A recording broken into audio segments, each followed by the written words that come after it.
Oh, the sweatshirt. Every record label sucks dick. It's a song that I made with Buck Wild back in like '93. I think I wrote it. It's like one of Buck's first beats. I made this song. I was signed to Jive. Probably recorded it or released it. It not got bootlegged in '04. I mean, not '04, '94. Jesus Christ. And I don't know. Got a cult following. Every record label sucks dick. And first time I performed it live, we started a riot at like a Jive showcase, and it was, just a classic time. So it kind of got a cult status. I was saying a lot of things that nobody was saying on records at the time. So it was really like I was, dropping in like little knowledgeable points in there, but in like a real degenerate, gross way. So, still to this day, it's like 25 years later, 23 years, whatever many 20 years ago more it is later.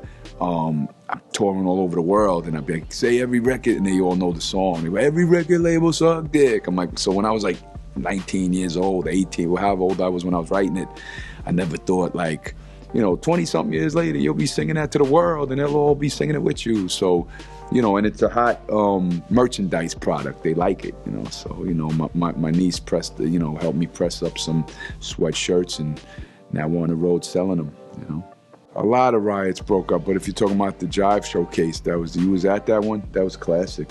That was a classic one, yeah. It was a time with before Giuliani cleaned up the city, so there was hookers all over the streets.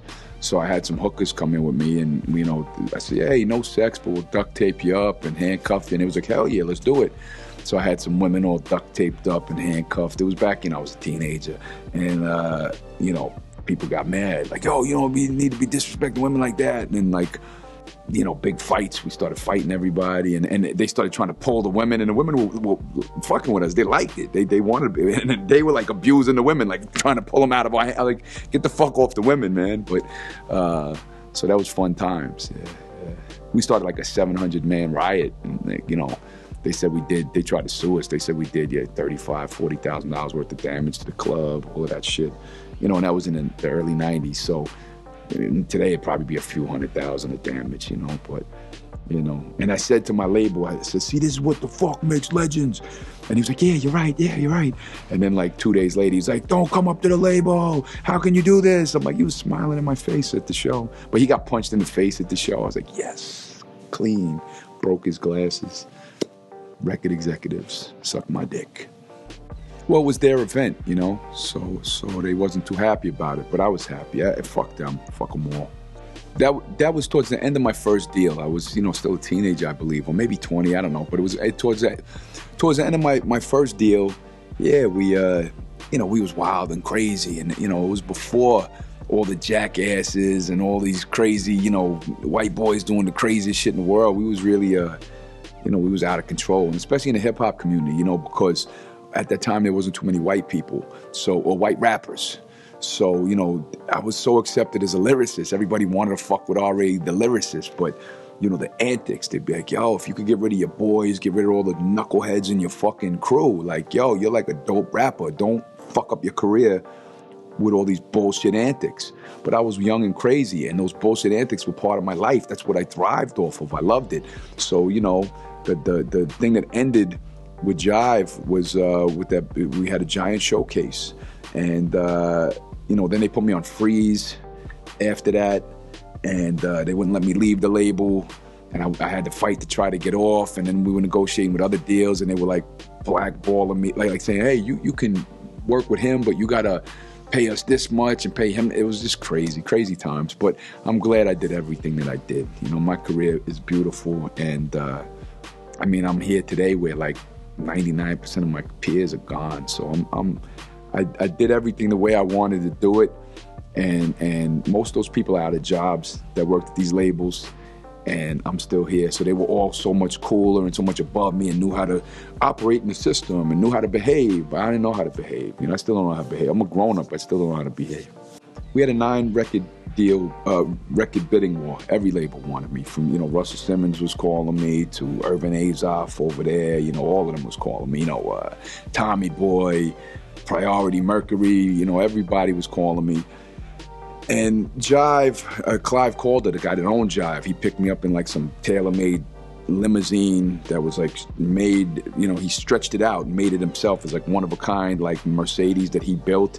He was like, yo, come to us, come to us. So it was like everybody was just trying, you know, they leave like, you know, they'd give me, you know, I'd have prostitutes and limos showing up at my house. I'm like a kid, like banging hookers and people bringing steaks, you know, fancy crab legs and all that. I'm like, wow, you know, soft shell crab. I don't know what the fuck a soft shell crab was. I'm like, do I eat the shell? Give me all this fancy food. You know, I lived with my Vietnam vet father and his handicapped kids in like a very, you know, poor household. You know, my dad got paid by the military on the first of the month. We'd have money for like 3-4 days, and then you know, we didn't have too much money after that. All of a sudden, you know, they you know, giving, oh, we're gonna make you millionaires, come to us, you know. So yeah, it was fun. No, it wasn't fun. I wasn't even happy then because I hated them then. It's like everybody's so fake, and even when you're a kid, you see like these people are your enemy. So even when they were offering me the world, I was smart enough as a kid to know like these are my enemies. Like these people don't care, they're my enemies. You know, like it was like I wanted to fucking stab people in their throat that was like giving me money. Like yeah, here, take this, I'm like, I'll fucking kill you. Like in my mind, I was very angry. I was an angry kid, you know. As a grown-up, I'm happy, you know. I learned how to be happy, you know, and I'm not an ignorant young kid just hating everybody anymore, you know. Sometimes I get like that little short fuse where, okay, punch somebody, but like I even that, like if somebody's disrespectful on stage or something, I'm like, hey, handle that, get him off. Like, it's not my job to go beat up everybody in every town I go to. Like, your job is to perform on the stage. Like, I'm really learning to keep my cool. Like, kids give me the finger, say some fucked up shit to me. I'm like, all right, you know, it's not your job to go beat up everyone. It's because then they'll have a story for the rest of their life. Ari punched me, Ari hit me, like, just chill. So I'm learning slowly, but not slowly. It took me, you know, a couple decades, but I'm calm and cool. And you can't really upset me as easy as you used to be able to. You know, when I was young, you know, when you're young, everything upsets you, you know? Everything's disrespectful when you're young, you know? When you're older, you go, psh, that's the worst they got, you know? So my demise at Jive wasn't just the party with the hookers on the streets. It was just everything building up and building up and building up. And, you know, I had a bad temper and threats and this and doing this and, you know, being very angry. And then, like, you know, people within the system that didn't like me personally because the way I acted or whatever, and then people writing letters to the label saying they're scared to be in the elevator with me, they don't want me in the building, so I got like banned from my own record label. And they said if I want to have a meeting with anyone at the label, I have to meet them at the diner or someone that's not the label. So like I was literally not allowed in my own label while I was on the label. So I would say like, yo, like, let me leave, you know, if I'm in a machine that's doesn't even like me, how the fuck is the machine gonna work for me? And it was like, no, but we have all this money invested in you and we're still gonna make you, you know, we're still gonna make it happen. You just gotta lay low at these times. You know, I'm not laying low. I wanna get the fuck off this label. And that's when that party happened at that time. You know, where I said, every record label sucks there, cause you know, I'm stuck in the system where half the label hates me, half the label loves me, nobody's working for me because the machine's broken. You know, the R.A. the Rugged Man machine at that label. So, but I, you know, sometimes I go, do you regret what you? Nah, I don't regret nothing, you know. They, you know, I'm signed to them. They supposed to work for me, you know. So fuck them if they didn't. Clive Calder was actually one of the sweeter guys in the game. Like he would come and have a meeting with me and tell me how much his kids love the videos, how this and that, and like when all the nasty shit was going on, he might have been a good politician too, but he'd bring me in the office and make me feel like, wow, it's a family here. Like he was the only one. But because like Barry Weiss would be like, you be the artist and we'll be the label, you know? And I'm like, suck my dick, how about that, you know?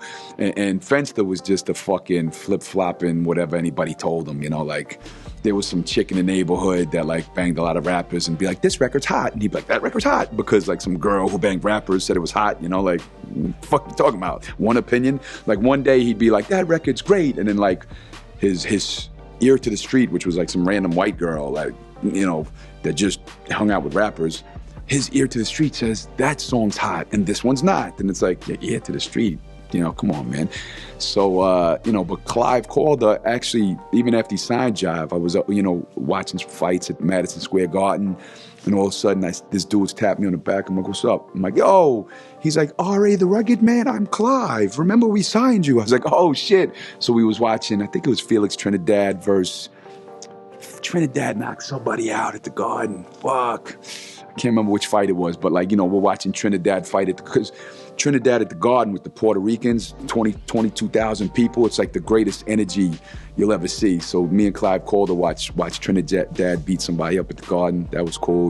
That was years after the whole Jive thing, Now, Clive Calder was the owner of Zomba, and he was from South Africa. And I hear shady things about him, like he owned part of apartheid shit. I don't really know the whole history, but people talk. Who the fuck knows?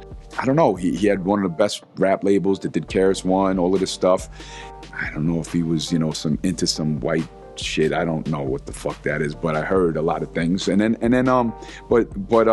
Barry Weiss, his father was in the music industry. He wanted to be in the music industry, and he made a lot of money in the music industry. He was the vice president of Jive, and then Fenster was an A&R man who kind of just like, if you don't know what an A&R man is, like artist, and they help the artist like find beats, and they help create the artist.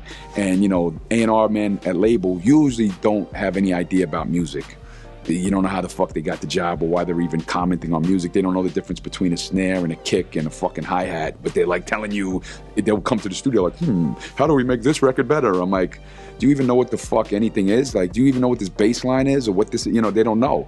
But they're the ones telling you how to make the songs. So at that time I was young and ignorant, where I'd be like, get the fuck out of my such a head. I'd flip out because I'm like, yo, I'm working here and these ignorant fucking people are in my session trying to tell me what to do. But when you get older, you look back and you go, you learn how to trick them. You learn how to go, they'll be like, hey, turn that drum down. And you'll be like, hey, engineer, turn that snare down a little bit. And the engineer will be like, okay. And then as soon as they leave, you go, you remember where the snare was? And you go, yeah. So like that's tricks I learned later, like make them feel like they're part of it, but just ignore everything they say. And then they're like, yes, this record is your best record, because they feel like they were part of the making of it. Meanwhile, they didn't do nothing. But when I first started, I didn't know those tricks. I didn't know that you got to pat their egos and make them feel like, oh, you really are a help to this record. Without you, it couldn't be made. I didn't know you had to do that. I was always like, I'll fucking smack you, get out the session, I'll fuck up everybody. I did all that ignorant young boy shit. So then you get older, you go, pat, stroke their little bullshit ego before you fucking put them in a chokehold, yeah.